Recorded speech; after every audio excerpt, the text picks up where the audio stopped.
Welcome, everybody, to the American Space Museum. I'm Mark Marquette, and so glad that you're with us to stay curious today. And beside me, one of our very popular guests, Mr. Nick Thomas. Nick, welcome. Thank you. Good to be here. Nick, how many years you spent out there at Kennedy Space Center? We need to amend that there. Sorry about Yeah, that. 38. 38 Yeah. now. All right. Somebody in the line told me one day that I've been there 8 years longer than Carson hosted the Tonight Show. And Ooh, I'll take that. that puts it in perspective. This baby boomer, you've been doing that a long time. Well, we're glad to have you here. We're glad to have all the regulars out there watching today. I'll put up my our YouTube channel here so we can talk to y'all. Nick will take your questions. He's going to talk about some current events, but he specifically asked that you wanted to share about some of the insider thoughts about the appointment for the proposed appointment of Jared Isaacman to head NASA.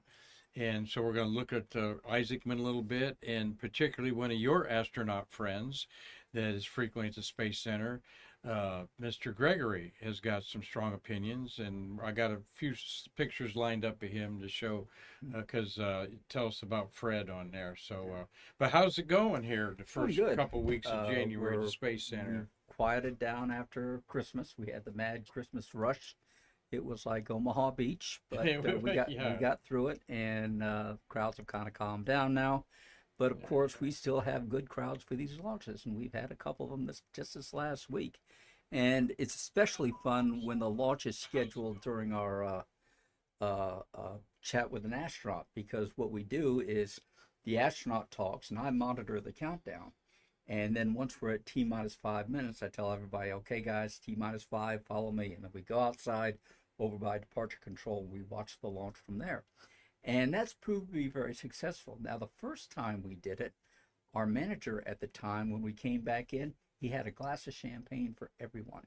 And I thought that was really cool, but I think somebody upstairs said, no, we don't want to do that because too many of these launches to begin with. So, but that was a nice thought for the Really, people who just yeah. witnessed their first Go launch. through some champagne there with You could, yeah, with a launch about every 3 days around setting the here. bill to Elon Musk. You'll Yeah. be drinking Dom Perignon before you know it. All right. Well, that's crowds have been great. Of course, Yeah. Marty and I are frequently out there. Marty more so than I, and keeps me pulse of what's going We've on had with some of the great astronauts We've you've had some lately. good friends come by lately. Julie Payette came by. We had a lot of Yes. fun. And is that how you pronounce her name, Payette? Huh? Julie Payette. Okay, Yeah. I was going to ask her that. Did Nick pronounce your name right? Because And it's I not Payette, but Payette. no Payette, Yeah. and I believe the proper pronunciation of her first name is Julie. Yeah. Zhulie. Yeah. So I endeavor to keep it real. Her talk was awesome Yeah, this wasn't time. it? She's changed it Was it? three Yeah. times she's been out Yep, there. yep. And folks, she took you inside the ISS like I've never Brought seen. us some And great video. yeah, I love the dinner, Uh-huh. the 360 of everybody. Yeah. It's just she just did a really a good Well, job. Julie, like Bob Thirsk, loves to focus in on the international aspect of the International Yeah. Space Station. And that dining scene, really pretty much tells the story right there. You got everybody sitting around the same table. Not all the countries get along real good, but up on orbit, everybody's fine. I think the cooperation and the good vibes are narrow right here at the flight crew. And as you go up the food chain, that's when they start to diverge. And when you get to the Foreign Ministry, State Department, well, all bets are off. Mhm. Have you ever thought about the International Space Station receiving the Nobel Peace Prize? Yeah, I'm all for it. I think it should. It's done so much to promote international understanding. Of course, the trick is to get that back down to the Earth, but we're working on it. Mhm. But up on orbit, you're focused like a laser, because being on a space station or being in space at all is like being on a submarine. One guy screws up, everybody dies, Mhm. and that'll focus you real quick. So I think we have shown that it can be done not only up in orbit, but in bringing all these pieces together from all around the world. And in fact, Julie was talking recently about all this hardware coming from around the world and all fitting together on the first try. Yes. And I said, yeah. well, there's no secret to that. I said, I learned from Boeing that was what they call digital pre-assembly. You take a laser, 3D laser graph of one end of the hardware, and then in the other country, you shoot the laser graph of the other piece of hardware, and if they match up on the computer, they're going to match up in orbit. And by God, they did every time. We never had to bring a piece back, and we never had to repair a connection or docking. So that's a yeah, great. I will give Boeing that. Yeah. Boy, they did a hell of a job on that space station. Yeah. They really did. Yeah, that is one of the great things about it, is the assembly of it from different things. Marty, I'm not seeing my comments, so I have YouTube up here. So if somebody's got a question for Nick, I'm a little sleep deprived, Nick. Here, I'll try to be cheery, but I went to bed at 4 o'clock waiting for that New Glenn rocket to take off, and I had the perfect spot on the beach with the sawgrass in the foreground for the streak shot and everything. It's kind of funny because I was reading some of the comments online on Jeff Bezos, and they've been brutal. But they have? Yeah, but these are people who are not aware of the fact that something like this, which is brand new, it's not always going to work on the first try. So, developmental flight tests. So, have you drove out there and seen it on the pad? Not yet. No, not yet. I want your assessment of how big it is out there. I'm hoping I won't see it on the pad. Yeah, right. What's the latest here on Monday, January 13th? Well, one of the things that we've been going over recently is the current state of the Artemis II mission. And did you have a question there, Marty? Yeah, trying to get Mark's. Just trying to get Mark's attention. But Well, he's you not got looking mine. his way. He's asleep over here, so I'll take it. Yeah. Are you ready for Isaacman questions? You want to wait till we get into that? Let's wait till we get into that. Let me go through the beginning stuff here with our chit chat here. But yeah, go ahead there. Yeah. I'm talking about the coming up on the. You weren't talking Artemis yet. You were talking the 2 senior moments here. Yeah. I want to put up the slide for our astronaut memorial while you're thinking about that, buddy. Well, I'll tell you. Yeah. Let's go to Artemis II and some of the recent developments. Of course, the big headache on Artemis II was the performance of the heat shield on Artemis I. It was described as charring, and then later on we saw the pictures. There were big gouges in those blocks. Mm-hmm. So definitely a problem there. Now, what they traced it to was the fact that on this reentry, we did what was called a skip reentry. Okay. That was something we wanted to do in Apollo, but we didn't have the technology to prove out the theory, so we kind of left it off to the side. But now we were able to study it and understand how it can work, and so we tried it.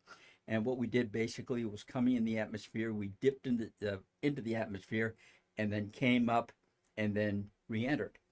Now, one of the neat things that skip reentry profile does is it reduces your G-loading from 9 or 10, like we saw in the Apollo days, to about 4. And 4 is a very civilized ride home from the moon, so I think that's great. But the problem was they believed that when we did that skip out, that's where the heat shield took a little more of a beating than it was prepared for. Essentially, bubbles formed under the AV code, and those bubbles burst and caused the gouges in the blocks that we saw on the ground. So the heat shield for Artemis II is the same one we had for Artemis I. Now, you had 2 choices. You can either change out heat shields, which is going to cost money and cost time, or you can go with the same heat shield, but modify your reentry trajectory. And what they've come up with on the reentry trajectory are 2 other versions, a small skip or a long skip. Now, the short skip would, let's see, your downrange landing point would be about 3,000 miles from altitude, which entry interface starts at 200,000 feet. The long skip would throw you down 6,000 miles downrange. But that's okay. You know where you're going. You've got the recovery forces there, and you're all set. The other change we see with that is that entry interface is at 200,000 feet. If we do the short skip, we come up to 250,000 feet and then come in. For the long skip, we're going to go all the way up to 300,000 feet and then come back in. So those are the 2 profiles they're looking at. The important thing is the engineers have discussed this with the flight crew, and the flight crew is on board. Mm-hmm. Now, before anyone is concerned about it being an easy out, understand that Reed Wiseman and Victor Glover are both Navy test pilots. And you're not going to blow them off with, don't worry about it, we'll take care of it. These guys are going to want to know the solution inside and out before they sign off on it. So if they've signed off on it, I'm perfectly happy with their solution. The other two problems that they were looking at were with the environmental control and life support system, the ECLS.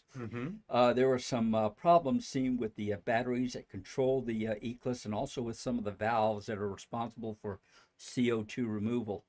Also, the material on the valves was misbehaving to the degree that we saw some overboard venting that we didn't want to see. But both of those problems have been solved. The ECLS is pretty well buttoned up. And on the current timeline, we're looking at launch for Artemis 2 sometime in the spring of 2026. Okay. So that's currently where we stand on this hardware. It's new hardware. It's a new spacecraft. You're going to learn new things. You're doing new reentry profiles and so forth. So, you're not dismayed by this, because it's the kind of thing you see all the time. Marty, you saw it with the lunar module. Things would go wrong, and we'd have to work around them and so forth. Developmental flight tests at Edward, same thing. So you got and the same thing with New Glenn. You got a new vehicle. You've got to work the bugs out so you find your problems on the ground so you don't find them up there in orbit.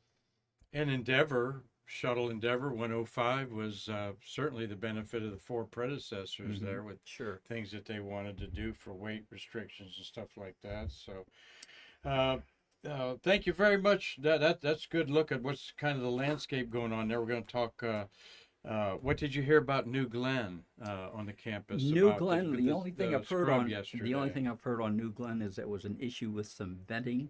I don't think it was from the ground support equipment. I think it was from the rocket.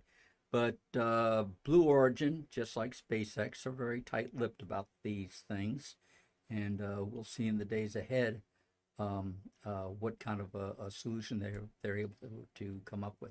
Again, new hardware for the first time. I've got a question, Nick. A lot of the press, some of the press photographers you and I mutually know, are very frustrated that SpaceX doesn't announce why they scrubbed and so forth like that. And I'm going, they're private companies. Everybody's holding their cards close to the vest, are they not? And for the past several decades, we have been used to the openness of NASA. I mean, if there was a problem, NASA was on the microphone within 5 seconds talking about what the problem was, and we're going to have a press conference about it in 3 hours to tell you that we're up to speed. That factored in greatly on the Apollo 13 accident, where they're constantly having press briefings. So now when we come to these private corporations that do tend to hold their cards closer to the vest because of financial responsibilities, let's say, and technical things that they want to keep close to their vest because they're corporate processes that give them an edge. They don't want to disclose that. Macy's doesn't tell Gimbals. So you see a little more of a closed mouth situation on these private companies, and that I can understand. I don't especially want to see that drift over into NASA. From NASA, I want to see full disclosure and as close to up to the minute as we can get, because that's been their hallmark. You remember back in Mercury and Gemini and Apollo, the Russians ran their programs in total secrecy. We ran ours out in the open.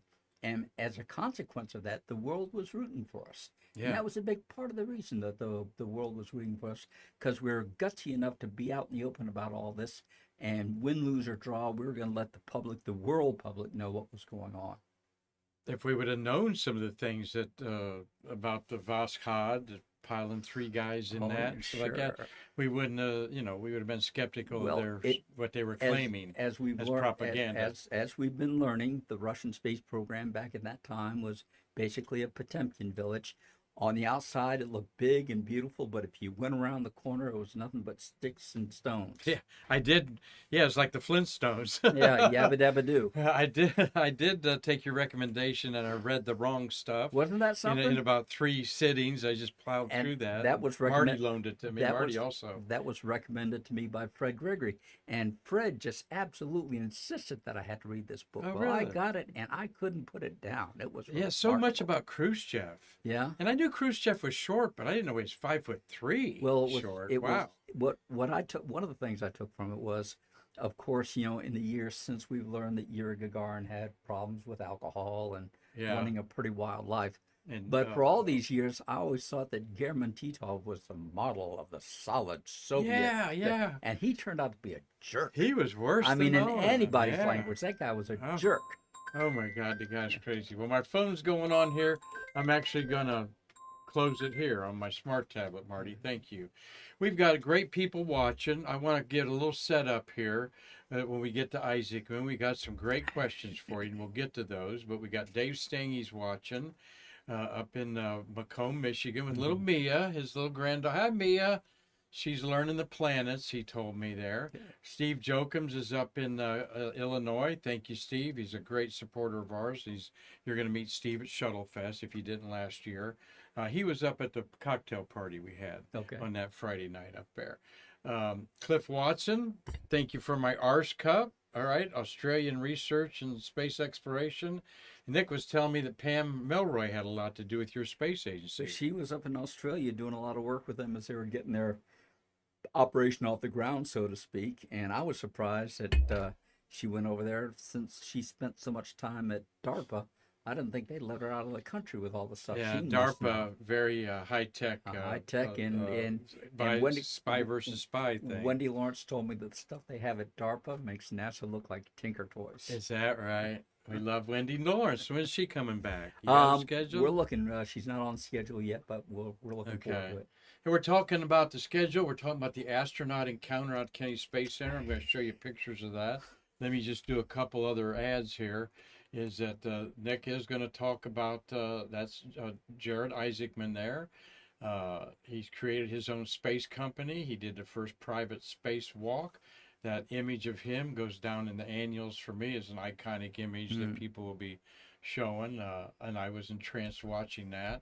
I thought that he took some great effort at being the first one out, so he'd get his picture taken just before they hit the Terminator. Yeah, right. The Terminator's up there. Everybody else was in darkness. Sarah Gillis then did the spacewalk after. Jared got the A1 photo. And not too vain. It was. You could tell he didn't turn around and wave and say hi. I'm in space and all that. I like that he didn't do that. I'm told he's a very low key guy.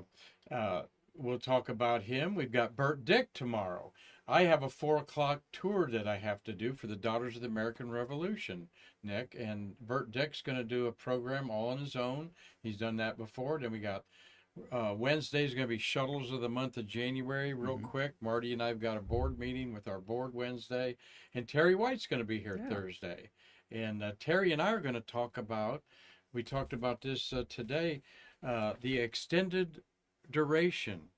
The shuttle extended duration palette. The EDO palette. Yeah, I remember that. I just kind of read something about the other day, and I'm going, wow, 18, they wanted the shuttle to be up there for 30 days. We got 18 days out of that on the longest stint. But I do believe we lost it, or at least one of them, on Columbia. EDO was on Columbia, yep, and they never had it done yet. And that's something you learn about these pallets being so interchangeable, and you know, it's, what do you mean it's one of a kind hardware? I thought they all had one. No, you know, the versatility of the shuttle program was really something there. So set up. Nick is going to talk about Jared Isaacman, but he's very impressed with what Fred Gregory said. I went out to the Space Center. This is what you do at the astronaut encounter, which I've told Theron Protze, the CEO, that's the best thing you do out there, is allow the public to have access for their ticket, actually 4 times, 2 talks and 2 signings on there. Nobody else does it. Then you've got a private line.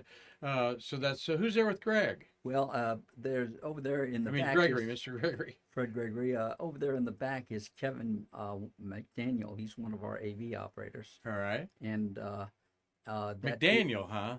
Kevin Clendaniel. I'm sorry, Clendaniel. Always mess that up.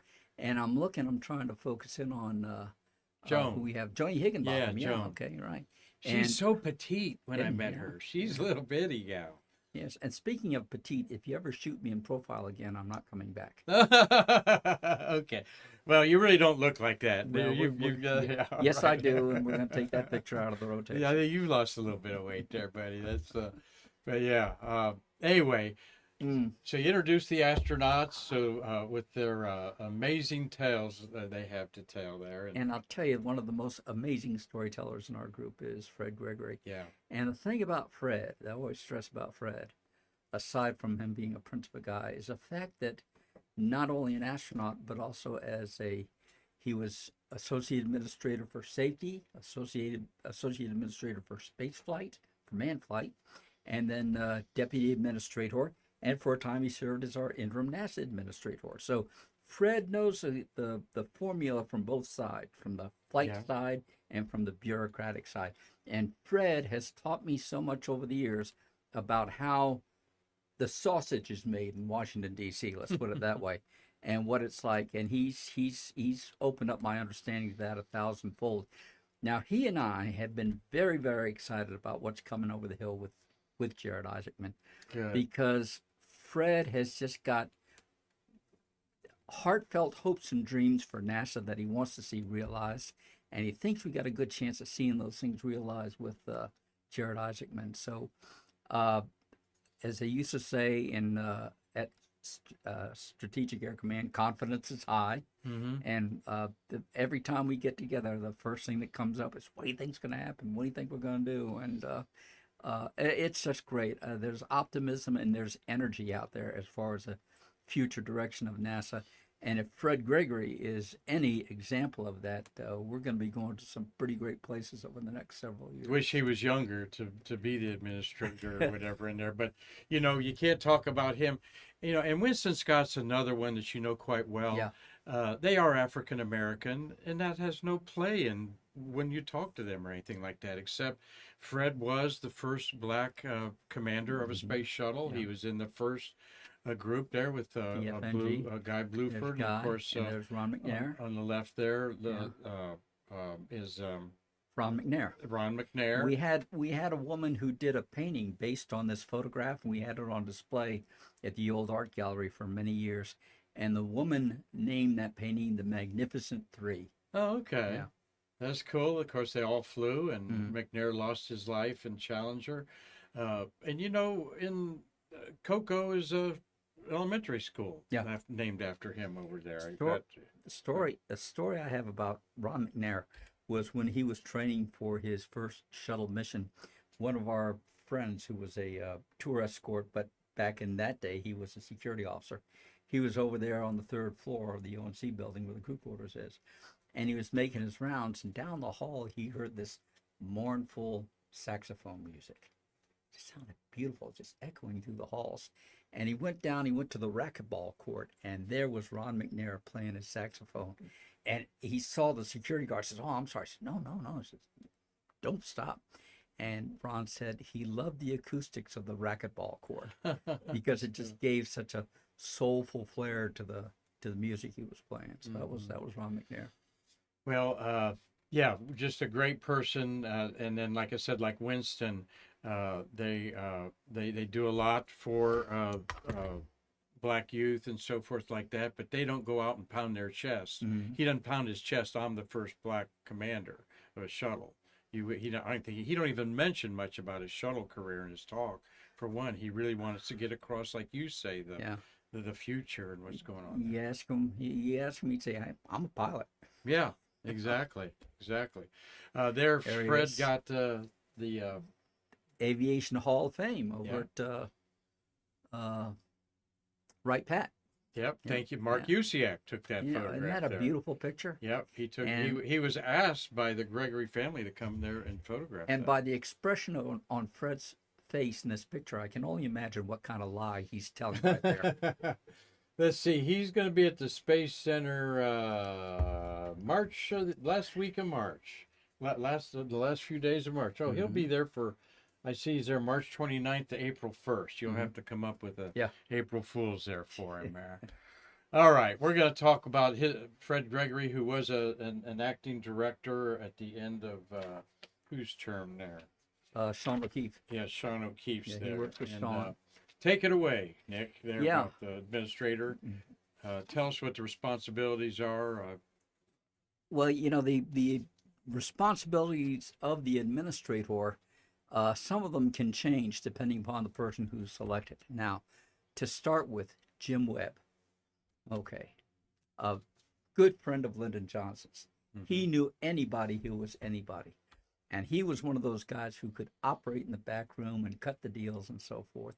And I'll give you an example of that. Several years ago, I was over at Press Site over in the photo lab, and we were watching on NASA Select, as it was called then. We're watching on NASA Select the budget hearings, congressional budget hearings for NASA, and they were talking to the NASA administrator, who at the time was, and his name goes right out of my head. NASA Administrator Webb? Yeah, let me see the list real quick. I got here. them all. I got you. Dan Golden.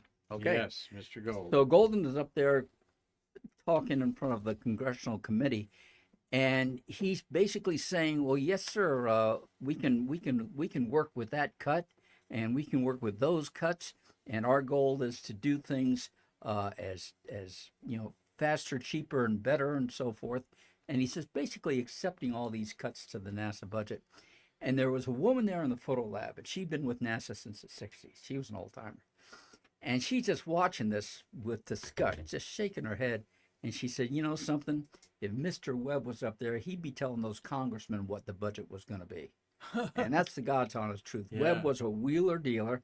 I think in his term as administrator, in the best sense of the word.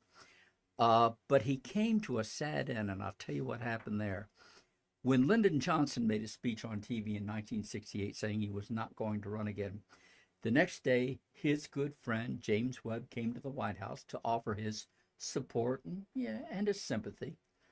And somewhere in the conversation, Mr. Webb said, "Well, Mr. President, if you're not staying, I'm not staying." The implication being that even if a Democrat was elected to the next term, he was not going to stay.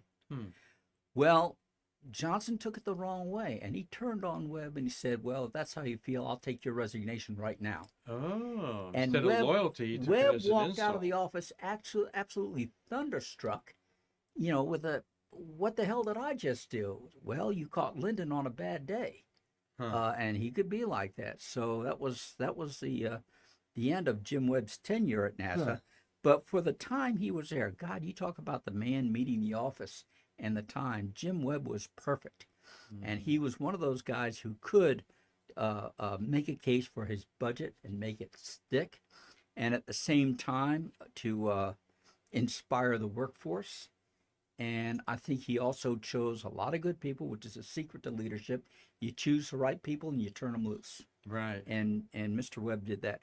And that was another thing. That woman that I was talking about in the photo lab, when she said, if Mr. Webb was, she still called him Mr. Webb after all those years. And that's another thing that impressed me. But yeah, James Webb, far and away, one of the best. And I don't think there's been anyone to really equal him in that all-around ability to move mountains and get things done in a Texas politician way. I would, Fletcher, who had 2 terms, came in to clean up the Challenger mess. He would be, I'd like to know more about him, but I agree with you there. James Webb will forever live on as the Webb telescope is making discoveries is named after him. Absolutely. So that's a cool thing. Yeah. And then he handed off to Thomas Paine that was under the Nixon administration. But just for a year, and then they went through to George Lowe. Tom Paine was a steadying influence, because after all the years of Jim Webb, people were like, "Well, gosh, what's coming next? And is the next guy going to be able to maintain?" So, and I think Tom Paine did that. I have respect and admiration for the job that he did, even though he was in there for a short time. Yeah. But anyway, we're going to talk some more about Jared Isaacman here, and I'll interject a couple family things about him that I read about.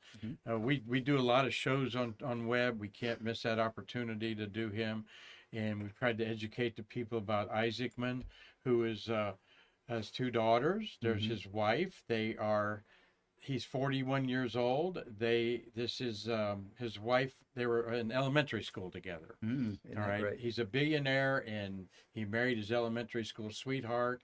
If you don't know much about him, read up about him. He's got a whole fleet of jets, MiGs, and stuff like that people pay to learn how to fly. He's quite an aviator, and I got to meet him, or with another room full of people, of course, at Spacecom in Orlando. That's at the end of this month again. And he was a featured speaker, and he just sat up there, and he was just so glib and honest, and his demeanor was not at all arrogant or anything. He was very, kind of what you want to see in a leader. He's different than Musk, but he and Musk are best friends. And he said off that stool there, he says, I'm going to give Elon Musk as much of my money as he needs. We're going to build these starships just like DC-10s coming off the airline in the 60s. Yeah. And this is going to work. And I think one of the things I like about Jared Isaacman is what I like about any good leader is that he's comfortable in his own skin. Mm-hmm. I mean, there's nothing worse than being in a room with a guy at a meeting who's just emotionally looking over his shoulder all the time. Yeah. But I don't think Jared Isaacman suffers from that. He is a man of accomplishment, and these men and women of accomplishment don't have to toot their horn or beat their chests. Oh, by the way, he quit school when he was 16. Yeah. Yeah. He was a horrible student. Remember Marty? He dropped out of school in like right his sophomore year. In the next days, he founded his company that I forget the name of it, but they are a credit card. Yeah. Like you pay for something up here. He's got 1/3 of the restaurants and hotels in America to him. Hey. But he created this business without a high school education. He went back and got his GED. Good for him. All right. Yeah, and so here's another person that did it his way. Yeah. You don't always want to do things that way, but yeah, he was a misfit in school by his own admission. Well, one of the things that I've learned from Fred is that when you get to Washington, D.C., and you propose anything new or different, the response is going to be, well, we can't do that. So, well, why not? I said, well, because we've always done it this way. Well, that's not an answer. That's just an excuse. So I think he's going to run into a lot of that. But at the same time, I think he's more than prepared to deal with it.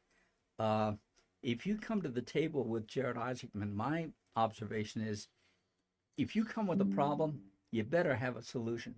Even if it doesn't work, but come with a problem. Yeah, tell me about it, but tell me what you're going to do to fix it. You know. And that's the old Jay Honeycutt philosophy. Absolutely. Here's how we can, not why we can't. Right. Yeah. So I think Isaacman is going to bring that kind of focus and energy to the position. And we're all looking at the changes possible in NASA, not only under Jared Isaacman, but also with the administration, with the Department of Government Efficiency, headed up by Elon and Vivek Ramaswamy. And they're going to be looking for anywhere they can cut as far as waste is concerned. And I have the first suggestion. Okay. Now, when this problem came up with the heat shield on Artemis 2, of course, we're first told it was charring. And then the pictures came out, and we saw it was actual gouges in the heat shield. But someone at NASA decided to describe that as transported liberation phenomena. Now, I want that guy found and fired. Transport liberation. Can you imagine how much time and taxpayer money came across to come up with that phrase? I want him gone. That's and anyone who thinks like that, I want gone. Yeah. This give it in layman's terms. There, we had get focused or get out. Our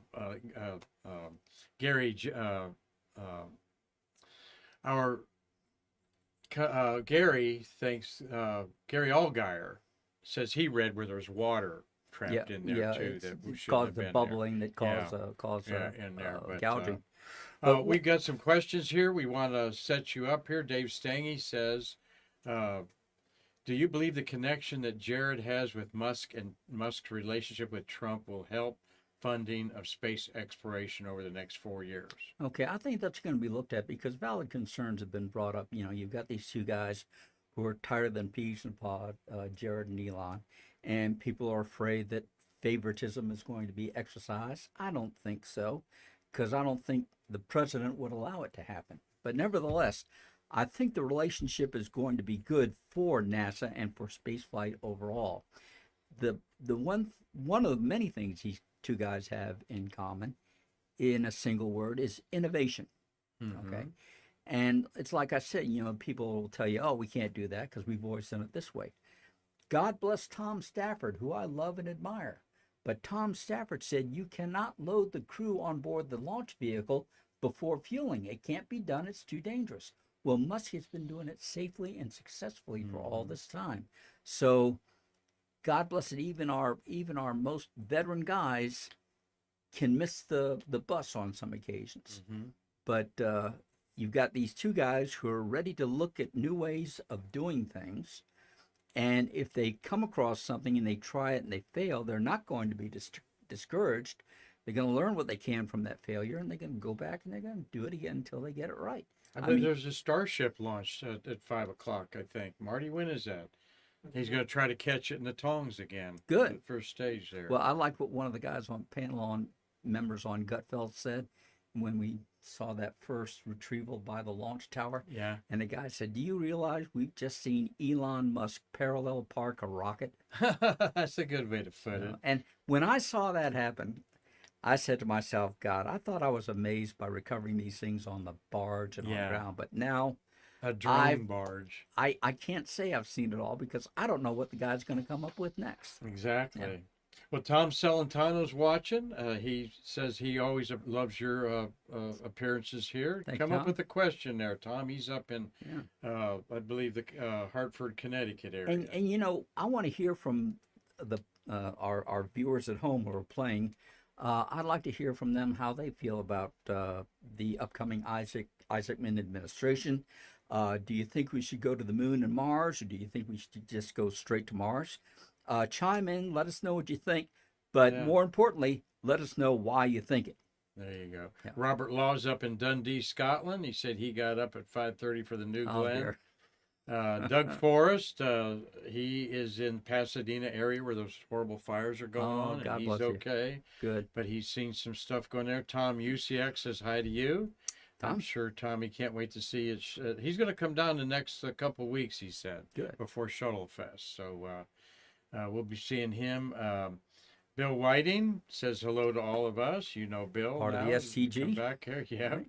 Right. Carlton Bailey's headed out to pad 36 to do something with his cameras. Pull or reset. They haven't told you, huh? Bert Dick is saying hello. He's looking forward to hosting Stay Curious tomorrow. He'll be discussing current events and what's coming up in 2025. Poor Carlton is always the last to know, isn't he? Yeah, right. And one of our new viewers, BMF, says, imagine if Blue Origin and SpaceX were working together. There are always opportunities to work together. Even people who are look at what's been done with these people who've been brought on board, like RFK Jr. and Tulsi Gabbard and so forth. They don't agree with Trump on everything, but Trump's idea is let's take the things we agree on and work together on them. So I think you can see that same philosophy take root across the board, and I'm very excited about it. How about Senator Mark Kelly? What do you think his thoughts are? I have no idea. Okay, all right. I don't either. He said he was on a soundbite the other day, but he wasn't talking. I can't remember hearing him talk about space since he's gotten to Washington. Yeah. We saw him walking around with the astronaut when he was inducted last year in there, but I've not. We'll skip over that. Innovation has no bias. Let's work towards a bright future is what BMF says. I like that. That's good. And this is where we've got some great companies like coming up there. Intuitive Machines is one of them. It's a hot stock right too. They've got some cislunar satellites they want to put up look there. At all the organization we spoke with at the last Shuttle Fest. Yeah. We talked to all the new companies, Via and stuff like that there. Let's look at a couple other slides about Isaacman here. You got to, number one, he raised a heck of a lot of money for St. Jude's. Wasn't that great? And I mean, I think it's over almost $1 billion he's raised for St. Jude's with his 2 missions here. He set the highest altitude in Earth orbit at 870 miles.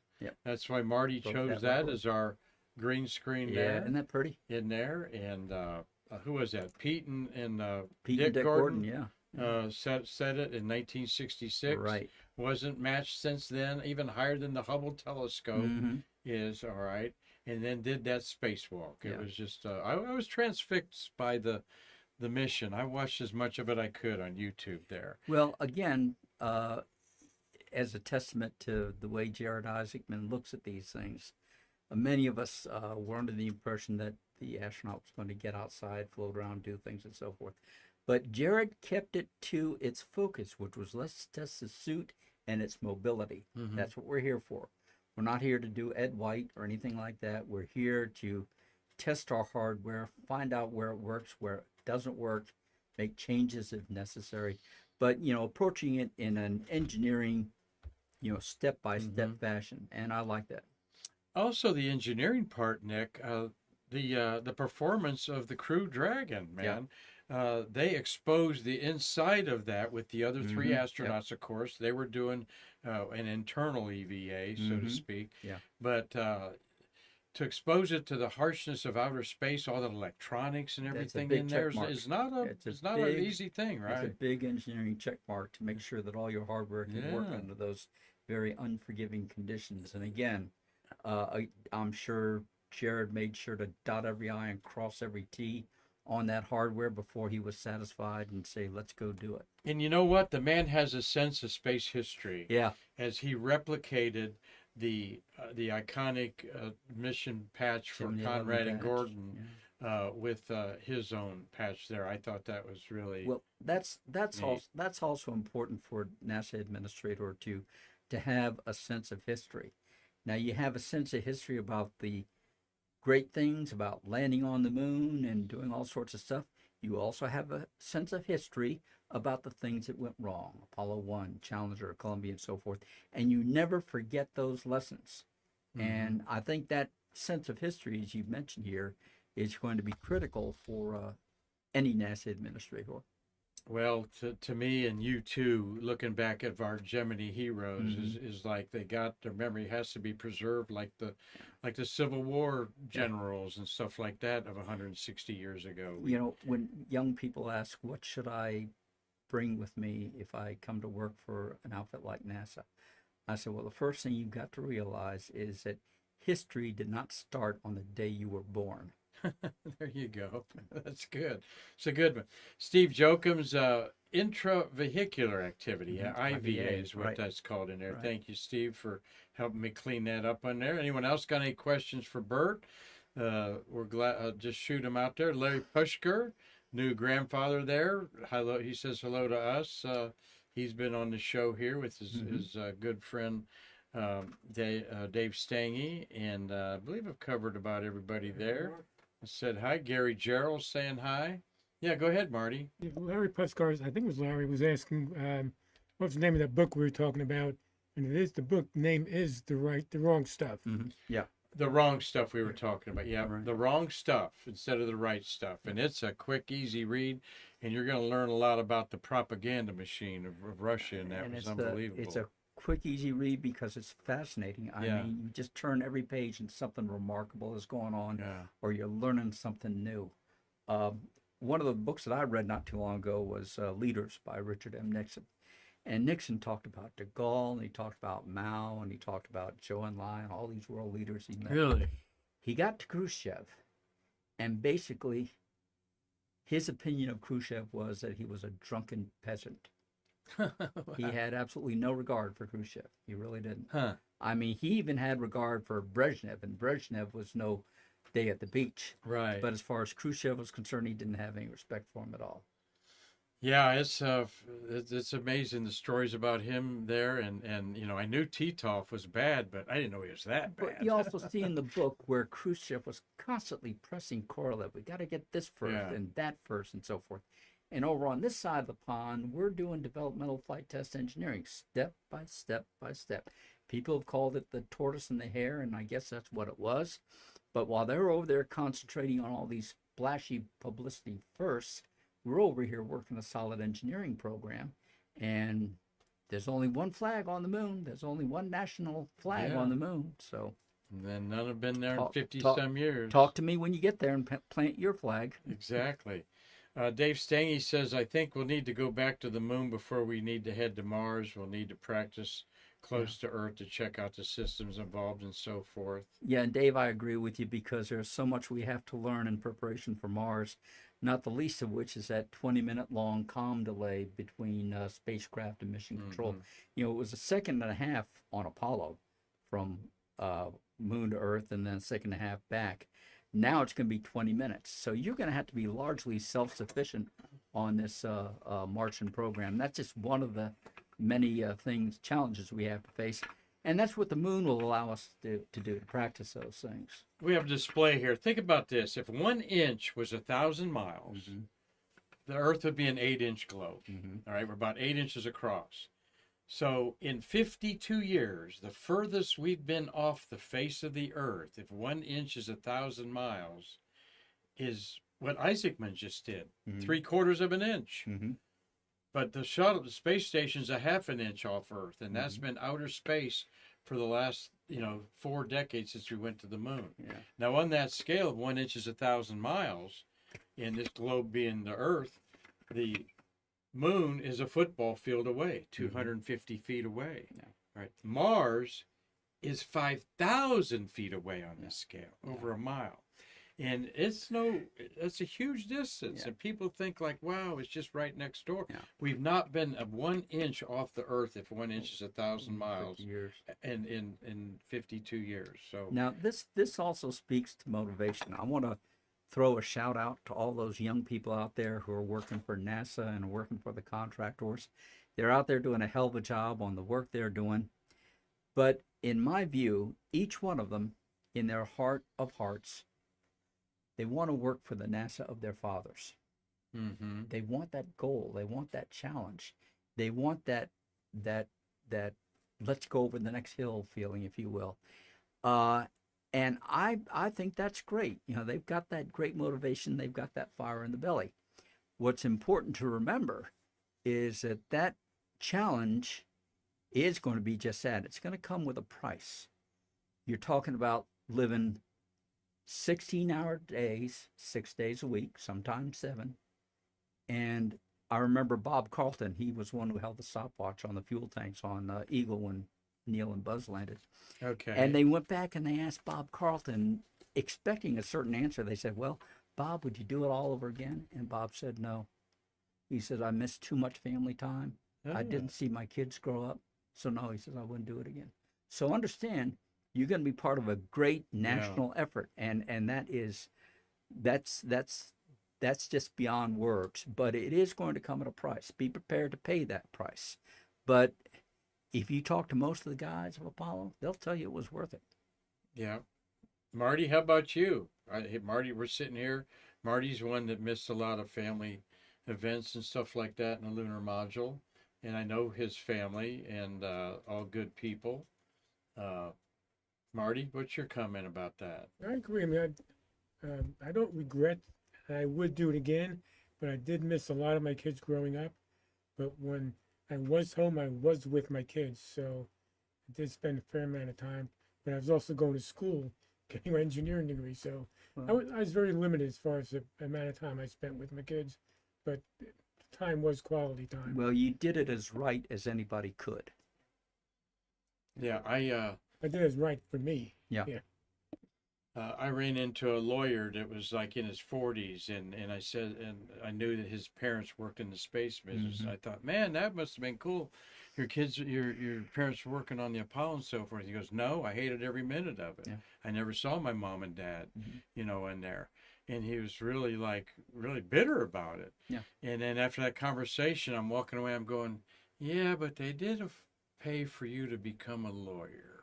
Okay, I mean, they did the best they could, maybe, by giving you a good education. But no, you don't see that side of it. There's a whole bunch of people out there that were resentful that their family was so engrossed in this national. Like I say, there's a price, but in all the cases I've spoken to, at least personally, the price has been worth it. Well, I'm enjoying talking to Nick here. I'm going to show a couple pictures to brag about our buddy there, Carlton Hey, Bailey. look at that. Isn't that pretty? Isn't that cool? It's a lighthouse. man. And what's on the left-hand corner there? About a mile and a half away. Oh, yeah, the old launch pad 36. That's the Yeah. New Glen sitting there. Yeah. You're seeing where they should have built it the other way around because you're seeing the strong back. You're not seeing the rocket on the back there.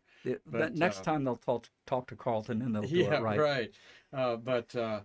So one of the hot spots, and I know people at the Cape Canaveral very well through the museums of Brevard, and they're not so sure that thing will withstand a rocket launch. We'll have to see here, but they know if it falls down, by golly, Bezos will build them a new one. Well, the thing that I take away from this picture, and I think Carlton was shooting for exactly this feeling.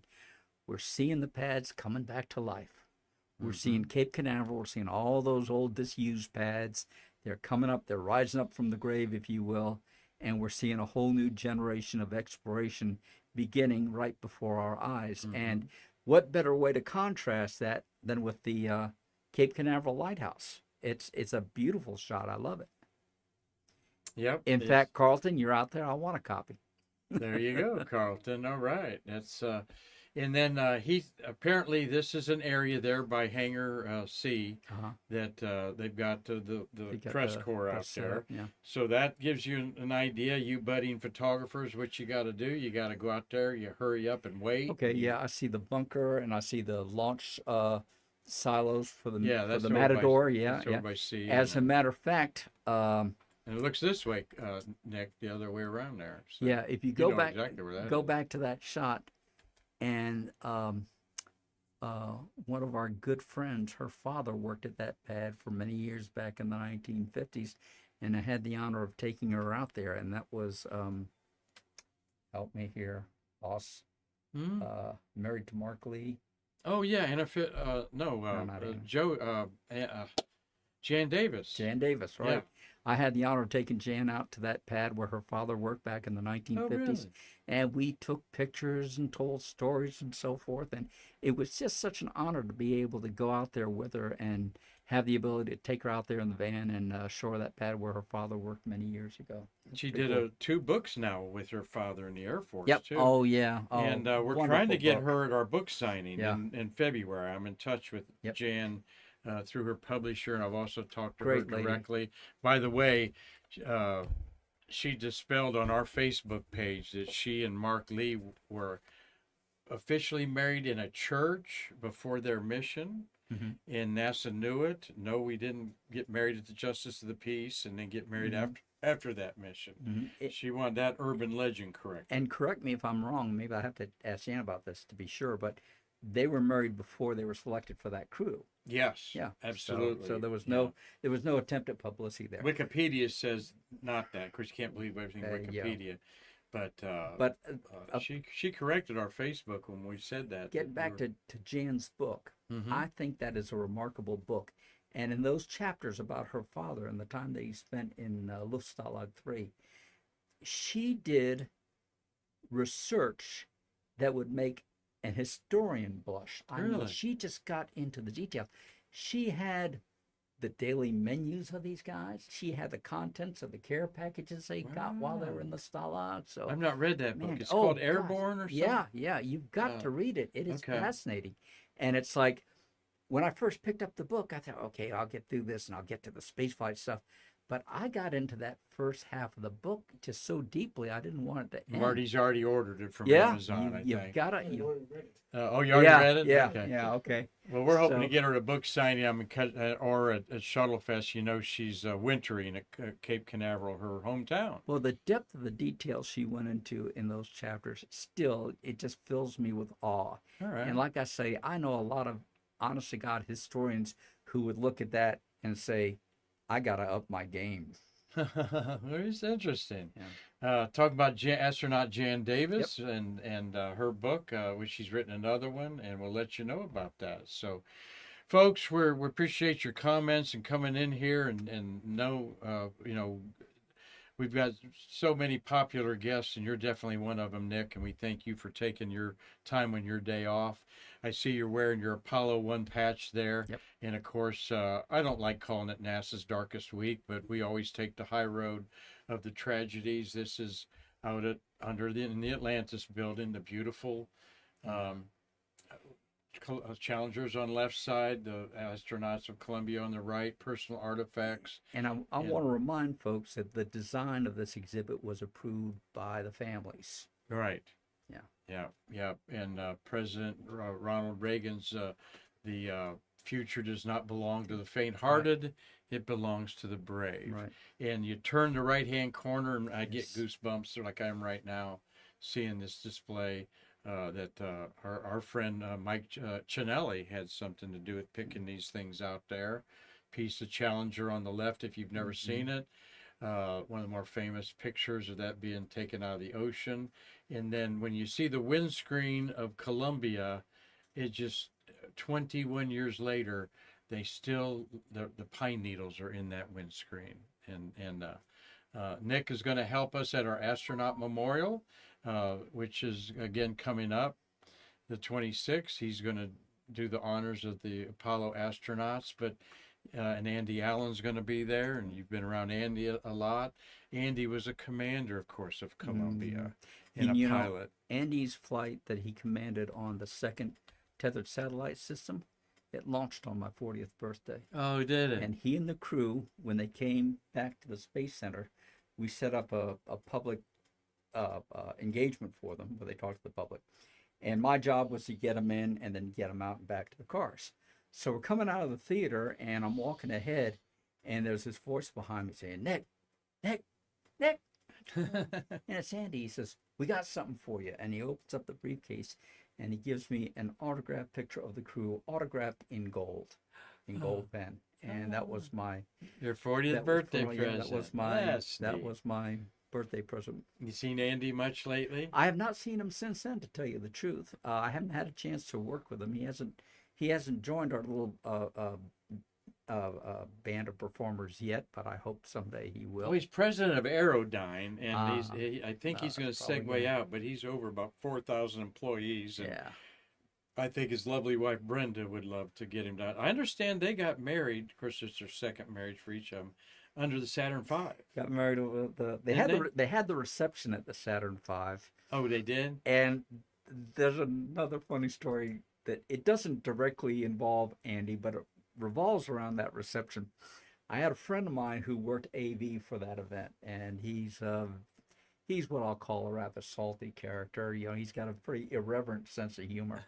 So after the event was over, his boss called him. He says, how'd everything go? He says, well, it went pretty good. And his boss said, what do you mean pretty good? He says, well, Andy Allen got mad when he caught me making out with his wife under the Saturn V. And of course, it was a joke, but that was the way this guy rolled. That was a joke that he made. You know. That's a good one. That's a good one. All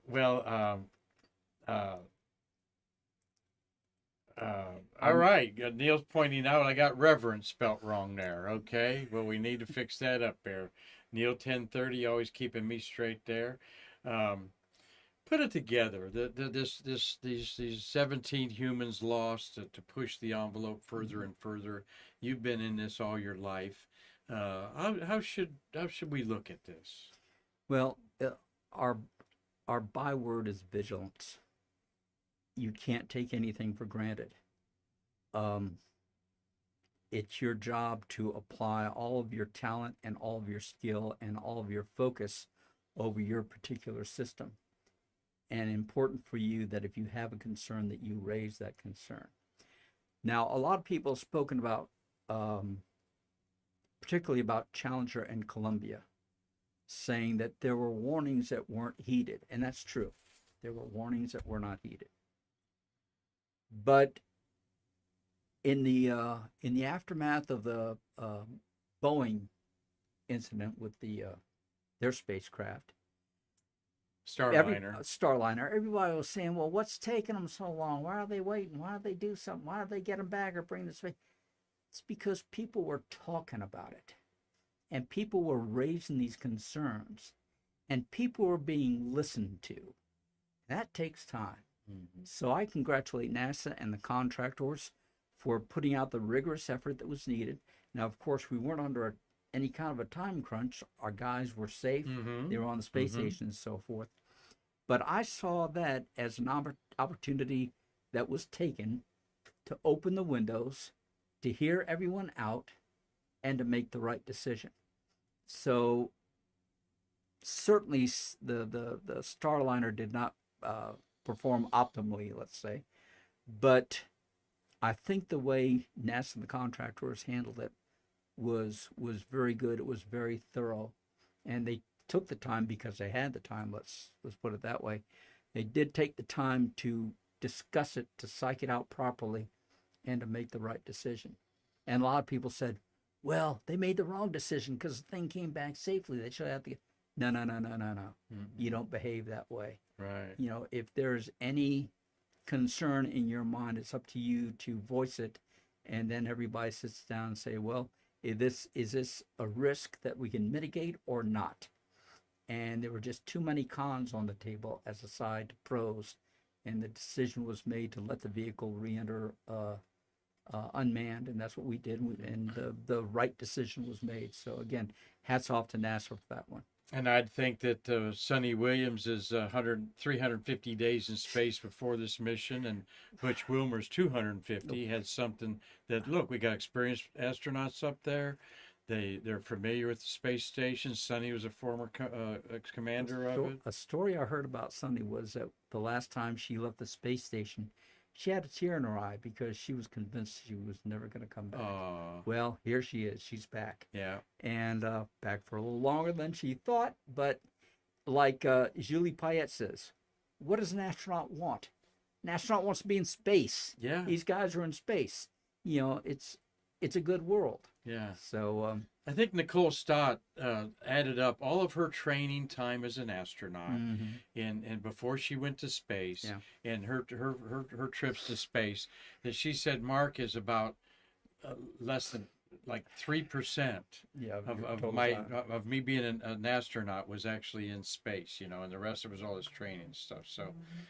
Thank you, Nick, for a great share there. Obviously, we always have him back once a month and sometimes more. And if you're in town, come to the Astronaut Memorial. Marty, thank you there for, I need to spell reverent with an E, N-T, not A-N-T. Thank you, Neil. And we've said hi to everybody there. But, and thank you all for your questions and so forth there. And we'll wish our good luck to Jared Isaacman, whatever side of the aisle you vote for, which I hate saying stuff like that. This is the American space program, okay? It doesn't have a donkey or an elephant attached to it. It's the American space program. It's and we're the American Space Museum, so we want the best for our country. It's time to succeed together. That's right. Nick Sedler says, such a great name. Wonderful stories. We appreciate your awesome work at Kennedy Space Center, Nick Sedler says there. So, well, thank you all. Bert Dick is going to host by himself tomorrow. He'll do a great job. Marty's going to be here running the lab there. Marty, thank you so much for another effortless Streamlabs job there. And so we look forward to that. And then I'll be back Wednesday with some... We'll talk about some of the beautiful 10 shuttles of the month of January. All 5 orbiters were launched. Of course, one of them not so safely, but we'll talk about those because you all like, and we like, not forgetting the 30-year shuttle era that changed the way we're living today. Better believe it. So until tomorrow, when Bert Dick will be the host, I'm Mark Marquette saying I can't wait to see you in our museum to bridge the space between us. Thank you.